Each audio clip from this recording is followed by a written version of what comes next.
बिस्मिल्लाहिर्रहमानिर्रहीम। अस्सलामुअलैकुम। मुझे मीठा बहुत पसंद था।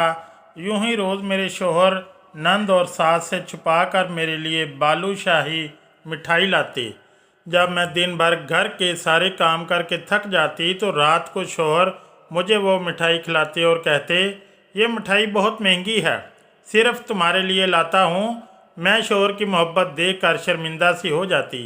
अगर वो मिठाई जब भी मैं जुमेरात को खाती तो मुझे गहरी नींद आ जाती और सुबह उठती तो अजीब सी हालत होती। यूं ही एक जुमेरात मिठाई खाने का ड्रामा किया और नाटक करके जूं ही लेटी तो मेरी शादी को चंद ही माह हुए हैं। पहले मेरे साथ मेरे शोहर मुझ पर इतनी तवज्जो नहीं देते थे, मेरी कोई बात भी नहीं सुनते। मुझे बहुत बुरा लगता। एक दिन मैं काम करते हुए अचानक बेहोश हो गई। जब मुझे होश आया तो मुझे अजीब सी बेचैनी होने लगी, पर इसके साथ ही मेरे शोहर का रवैया मेरे साथ एकदम से बदल गया। एक दिन मैंने अपने शोहर को बताया कि मुझे मीठा बहुत पसंद है, पर आपके घर में तो मीठा बनता ही नहीं। मैंने ये बात ही कही थी कि अगले ही दिन जब रात के वक्त मैं थकी हारी कमरे में आई तो मेरे शोहर ने मेरे सामने एक शापर रखा। मेरे पूछने पर उन्होंने बताया, तुम्हारे लिए बालूशाही मिठाई लाया हूँ। अपने शोहर की बात सुनकर मैं हैरान हो गई। आज से पहले तो कभी मेरे लिए कुछ भी नहीं लाए थे, ये अचानक से बालूशाही मिठाई क्यों लाए हैं। मैं हैरान परेशान थी कि वो अचानक कैसे इतना बदल गए, वो भी अपनी माँ और बहन से छुप कर, जिनकी मर्ज़ी के बिना इस घर का पत्ता भी नहीं हिल सकता। और मेरे शोहर इनकी मर्ज़ी के बिना सांस भी ना लेते, वो कैसे मेरे लिए इनसे छुप कर मिठाई ले आए हैं। मुझे कुछ बात हजम ना हुई, पर मिठाई खाने के फ़ौरन बाद मुझे नींद आने लगी और मुझे एहसास ही ना हुआ कि कब मैं गहरी नींद की वादियों में चली गई। सुबह जब मेरी आँख खुली तो मेरा सर चकराने लगा। मेरी अजीब सी हालत हो गई। मुझे यूँ लगा जैसे अभी गिर जाऊँगी, पर मैं उठी और थोड़ा फ्रेश हुई। जैसे ही किचन में आई मुझे सास ने घूरी से नवाजा, जैसे ना जाने मैं क्या करके आई हूँ, इतनी देर से क्यों उठकर आई हो। मेरी सास ने आज पहली दफ़ा मुझसे ऐसा सवाल किया कि मैं देर से क्यों उठी। मुझे लगा इन्हें मिठाई वाली बात पता चल गई है, पर जैसे ही वो मुझे बातें सुनाने लग गईं मुझे कुछ और ही महसूस हुआ। मैंने अपने शोहर शाम के बारे में पूछा कि वो चले गए हैं, तो और क्या, तुम्हारे इंतज़ार में बैठा रहता। मेरी बेगम नहीं उठी तो मैं बैठा रहता हूँ। मैं अपनी सास की बात सुनकर मैं अपना नाश्ता बनाने लग गई।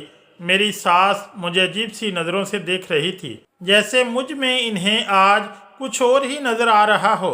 एक बार तो वो मेरी हालत देखकर मुस्कुराने लगी। मुझे अभी भी अपनी तबीयत मामूल से हट के लग रही थी। अब तो मुझे यकीन हो गया था कि मुझसे नाराज़ हो गए होंगे। मेरा सारा दिन परेशानी में गुजर गया। रात को जब मैंने किचन के सारे काम ख़त्म कर लिए तो मेरी सास ने मुझे अपने कमरे में बुलाया और मुझसे अजीब जवीब सवाल करने लगी। मैंने तालीम कहाँ से हासिल की, किधर किधर जाती थी, मुझे खाने में क्या अच्छा लगता है। पहली दफ़ा वो मुझसे अजीब सवाल कर रही थी। मुझे दाल में कुछ काला लगा, वो बिला वजह तो ये सब नहीं पूछ सकती। इनकी बातों का जवाब देकर जब मैं कमरे में गई तो हसाम ने मुझे कल की तरह मिठाई दी। मैं खुश हो गई, वो मुझसे नाराज़ नहीं है। मैं मज़े से मिठाई खाने लगी और वो मुझे अजीब सी नज़रों से देख रहे थे। मैं सोचने लगी कि ये सारे ऐसे मुझे क्यों देख रहे हैं। मैंने पूछा, क्या हुआ, आप मुझे ऐसे क्यों देख रहे हैं। मुझे इनकी निगाहों से चुभन हुई। पहले उन्होंने कभी भी मुझे ऐसे नहीं देखा था जैसे वो मुझे आज देख रहे थे। कुछ नहीं हुआ, एक बात कहूँ, तुम हमेशा मेरे साथ ही रहना। मुझे हैरानगी हुई। वो अजीब अजीब बातें करने लगे और मुझे इन बातों पर गुस्सा भी आता और अजीब भी लगती। वो बदलने लगे थे और आसाम का ये बदलाव मुझे डराने लगा था। न जाने वो मुझसे क्या चाहते थे। मेरी नींद से आंखें बंद होने लगी। अपनी बंद होती आंखों से मैंने ये देखा कि वो मुझे मुस्कुरा कर देख रहे हैं। इनकी मुस्कुराहट में न जाने क्या था। मैंने कोशिश की कि मैं अपनी आंखें खोलूं, पर मैं सो गई। गहरी नींद अगले दिन मेरी दोपहर को आँख खुली, मेरी तबीयत बहुत अजीब हो गई थी। मैंने बेड से उठने की कोशिश की, लेकिन मैं ना उठ सकी। मुझे घबराहट होने लगी, मेरे हाथ कांप रहे थे। मैंने अपनी नंद को काफ़ी बार आवाज़ें दी, पर इस तक शायद मेरी आवाज़ ही ना गई। खुद को संभालती हुई जैसे ही मैं नीचे आई, सामने ही मेरी नंद और सास बैठी हुई थी और इन तक आसानी से मेरी आवाज़ आ सकती थी। न जाने वो मेरे बारे में क्या बातें कर रही थी। मुझे देखते ही खामोश हो गईं। क्या हुआ है? आप क्या बातें कर रही थी? मेरे पूछने पर दोनों ने एक दूसरे की तरफ देखा। मेरी सास का रंग फक हो गया। इन्हें लगा जैसे मैंने इनकी बातें सुन ली हूँ। मुझे यकीन हो गया कि बात मेरे बारे में ही हो रही थी। आखिर ये मेरे साथ क्या कर रही थी? माँ बेटी, मुझे दोनों पर शक होने लगा। मेरी तबीयत भी ख़राब रहने लगी थी। मैं वहाँ से किचन में गई। मेरी सास और नंद वहाँ से उठकर कमरे में चली गई। मुझे अपने शोहर पर भी इस वक्त गुस्सा आने लगा। वो मुझसे क्या चाहते थे? मैंने सारा दिन कोई काम ना किया, बस अपने कमरे में पड़ी रही।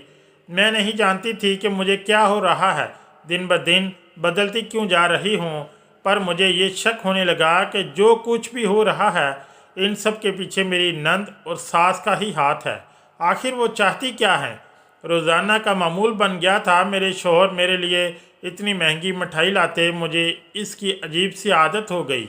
सारा दिन मुझे रात का इंतज़ार रहता और मुझे सुकून सा मिलता जब मैं वो खाती, पर सुबह के वक्त ही मेरी आँख खुलती। जब से मैंने मिठाई खानी शुरू की थी, मेरी कभी रात के वक्त भूल के भी आँख नहीं खुलती थी और अब मुझे ये बात परेशान करने लगी थी। मैं रात को लाउंज में बैठी हुई थी, शाम आ जाते ही अपनी माँ के कमरे में चले गए। मुझे देखा भी नहीं। शायद हसाम को यही लगा कि मैं अपने कमरे में हूँ, और जब वो अपनी माँ के कमरे में गए तो थोड़ी देर बाद ही मेरी नंद भी इधर पहुँच गई और न जाने कौन सी मीटिंग शुरू हो गई। थोड़ी देर बाद मुझे अपने शोहर के चलाने की आवाज़ आई। न जाने वो अपनी माँ से क्या बोल रहे थे। दरवाज़ा बंद होने की वजह से मुझे कुछ भी समझ नहीं आ रहा था, पर मैंने पहली दफ़ा इन्हें अपनी माँ और बहन पर यूं चलाते हुए सुना था। मैं उठकर अपने कमरे में चली गई। थोड़ी देर बाद हसाम भी कमरे में आए। इनके चेहरे पर सुकून था, जैसे वो अभी ही ऑफिस से आए होंगे। हमेशा की तरह आप आज लेट ऑफिस से आए हैं? मैंने जानबूझकर सवाल पूछा। हाँ, काम ज़्यादा था। मैंने खाना भी वहीं खा लिया था।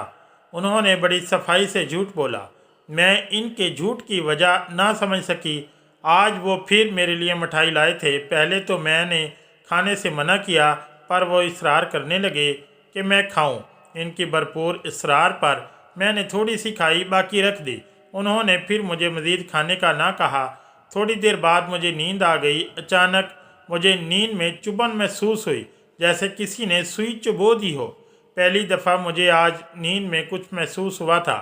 मैंने इस ज़बरदस्ती अपनी आंखें खोली और लाइट ऑन करके देखा, पर वहाँ तो कुछ भी नहीं था। हसाम सो रहे थे। मैं ऐसे ही शक करने लगी थी, पर मुझे यूँ महसूस हुआ जैसे हसाम सो नहीं रहे, बल्कि ज़बरदस्ती आंखें बंद करके लेटे हुए हैं।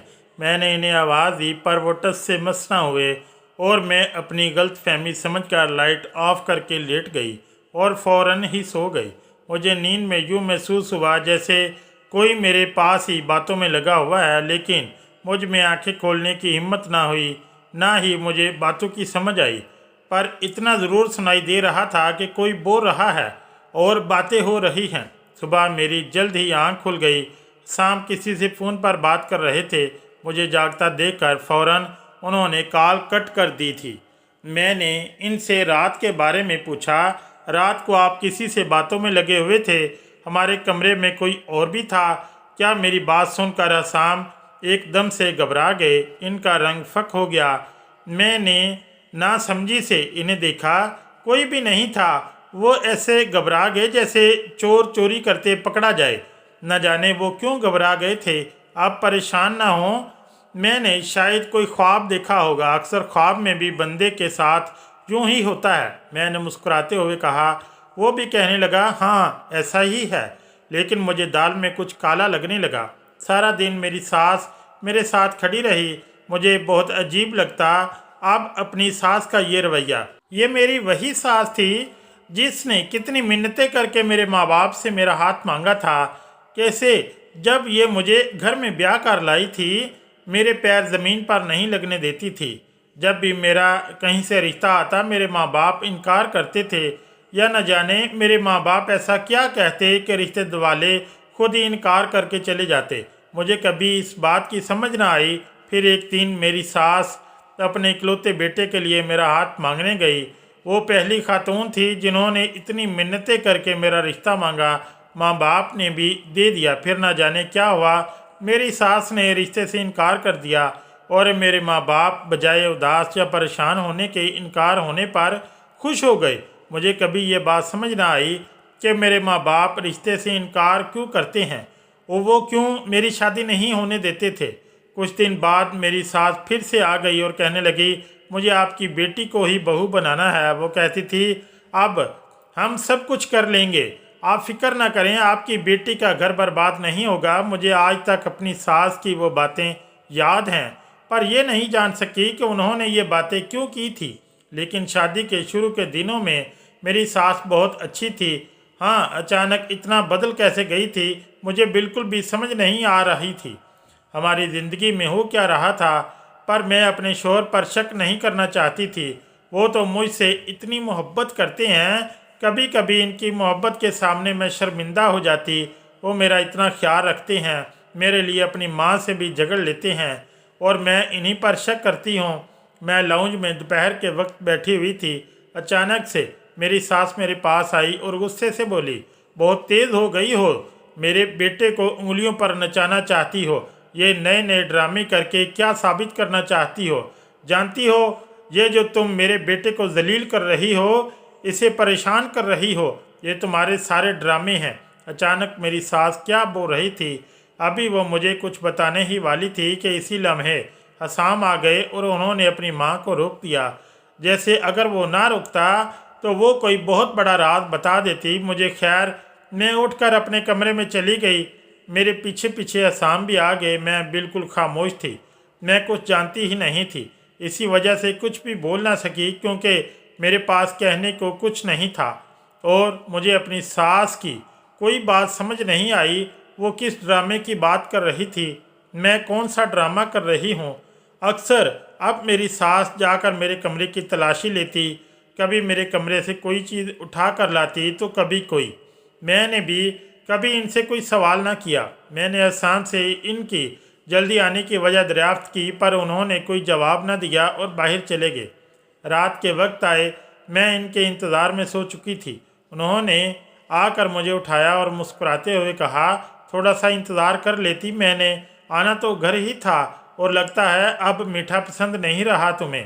पहले तो बड़े जोश से खाती थी मिठाई। मैंने इनकी बात सुनी और मुस्कुराने लगी। मैं तो अब भी खाती हूँ, ये कहकर आज भी मैं जी भर कर खाने लगी। पर जैसे ही जैसे मैं वो खा रही थी, मेरा सर चकरा रहा था। अचानक मैंने देखा कि कमरे में कोई लड़की दाखिल हुई है, पर इस वक्त तक मुझ में इतनी हिम्मत नहीं थी कि मैं आंखें खोलूं। मुझे इतने सुकून की नींद आ रही थी कि मैं दुनिया जहां से बेगाना होकर इस वक्त सोने के लिए बेताब थी। तकिए पर सर रखते ही मुझे सुकून सा मिला और इस वक्त मुझे कोई गर्ज नहीं थी कि कमरे में कोई लड़की आई है या लड़का।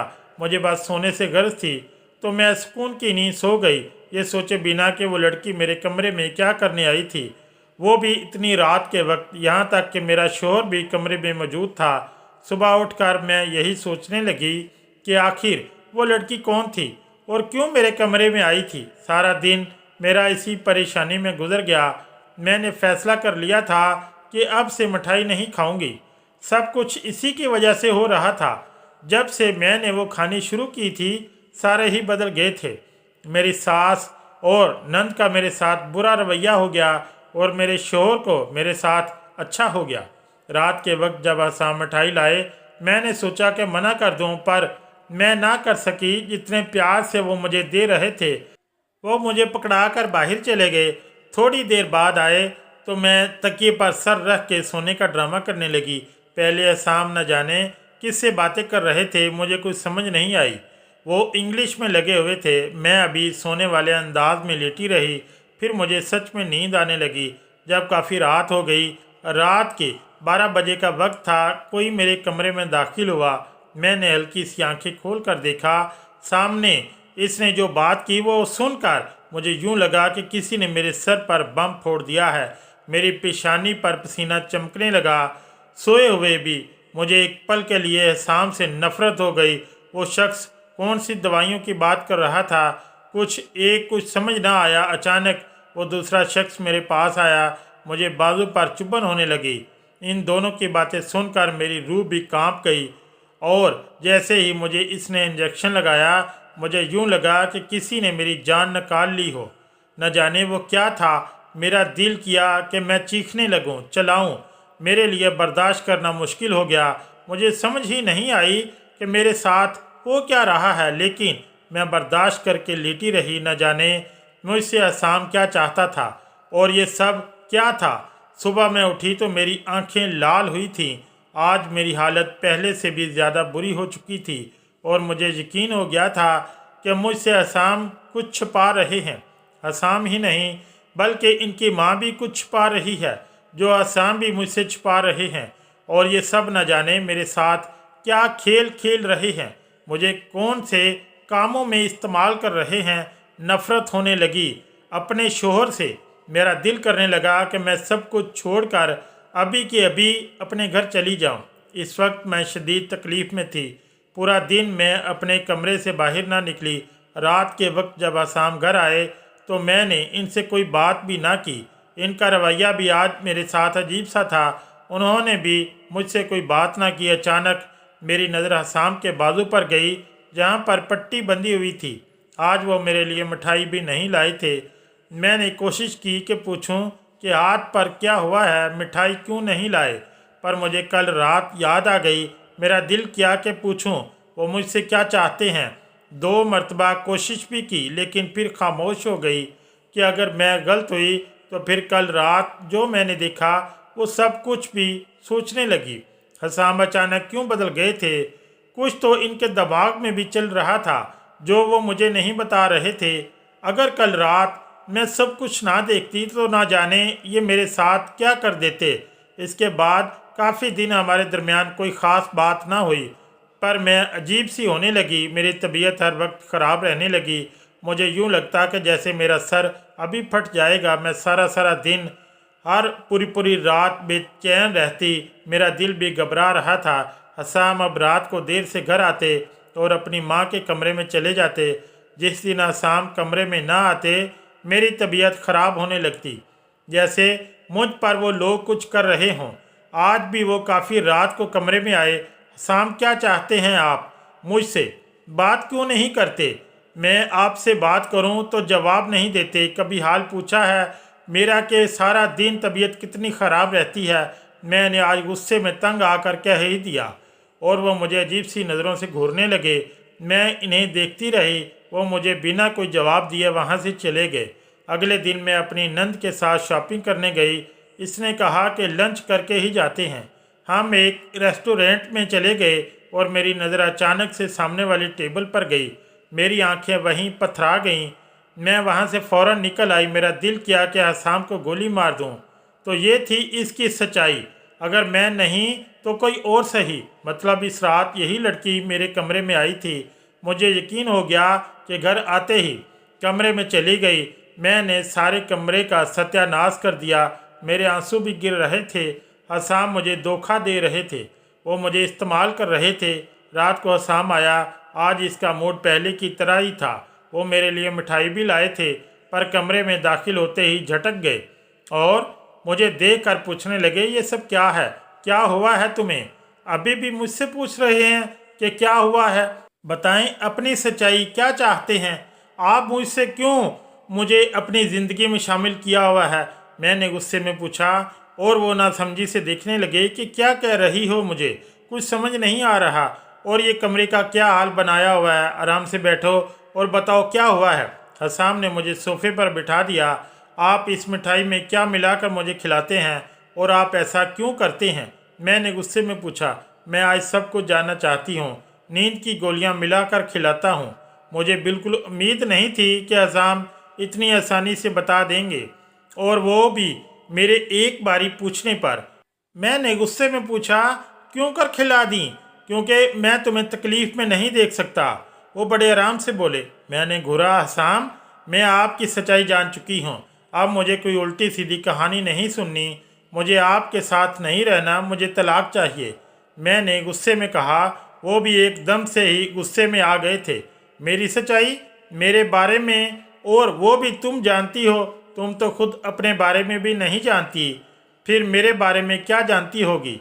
जानती हो अपने बारे में? मैं, अच्छा चलो ये मान लिया तुम मेरे बारे में जानती हो, तो ज़रा पहले अपने बारे में तो बताओ, तुम क्या जानती हो? वो मुझसे ऐसे पूछने लगे जैसे मुझे अपने बारे में मालूम ही नहीं, या फिर मैं अपनी ज़िंदगी का कोई राज ही नहीं जानती। कौन था वो शख्स जो इस रात कमरे में आया था? और कौन थी वो लड़की जिससे आप बुलाते हैं? मुझे नींद की दवाई खिलाकर बताएं।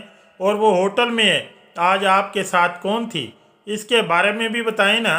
और अपनी माँ के कमरे में जाकर मुझ पर जादू करते हैं। मुझे अपने बारे में सब कुछ मालूम है। मैंने गुस्से में चलाते हुए पूछा। और तुम अपने बारे में ये जानती हो कि तुम्हारे माँ बाप क्यों तुम्हारी शादी करना नहीं चाहते थे? वो सिर्फ मुझसे ही नहीं बल्कि किसी से भी तुम्हारी शादी नहीं करना चाहते थे, क्योंकि तुम एक बीमार लड़की हो।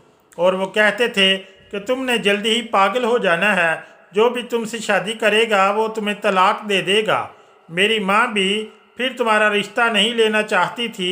मेरी ज़िद पर तुम्हें मेरी माँ ने इस घर की बहू बनाया। और रही बात तुम्हें नींद वाली गोलियां खिलाने की, तो एक रात थोड़ी सी मिठाई तुमने खाई थी। अपना हाल देखा था? मर जाती तुम अगर नींद की दवाई ना खाई होती। तो नींद वाली दवाई खिलाकर इलाज करवा रहा था तुम्हारा। और वो लड़की तुम्हारा इलाज करने आती थी। और इस रात वो डॉक्टर था मेरे साथ जिसने तुम्हें इंजेक्शन लगाया था। मानता हूँ कि रात के वक्त वो लड़की आती थी। अगर कहती हो तो बात भी करवा देता हूँ कि वो यहाँ क्या करके जाती थी। और वही लड़की आज रात होटल में भी मेरे साथ थी, एक उम्मीद दे रही थी, हाथ पे हाथ रख के, कि तुम्हारी बीवी को कुछ नहीं होगा। और यही रोज़ाना मेरा अपनी माँ से झगड़ा होता है। वो कहती है तलाक दे दो इस बीमार बीवी को, क्यों साथ रखा हुआ है? पहले तो इन्हें हमदर्दी थी तुमसे, अब वो तुमसे नफरत करती हैं, क्योंकि मेरा हाल सिर्फ वो देखती हैं। कैंसर है तुम्हें, इस वजह से तुम्हारे घर वाले कहते थे कि मर जाना है। तुमने अगर पागल हो गई तो जिससे शादी होगी वो छोड़ ही देगा तुम्हें। इसी वजह से मेरी माँ ने तुम्हारे बाप से कहा था कि हम ख्याल रखेंगे तुम्हारा। और ये जादू वाली बात किसने तुम्हारे दिमाग में डाल दी है? ऐसा कुछ नहीं, फिक्र मत करो, मेरी माँ भी तुम्हारे साथ ठीक हो जाएगी। अब्बा साहब ने मुझे सारी सच्चाई बता दी।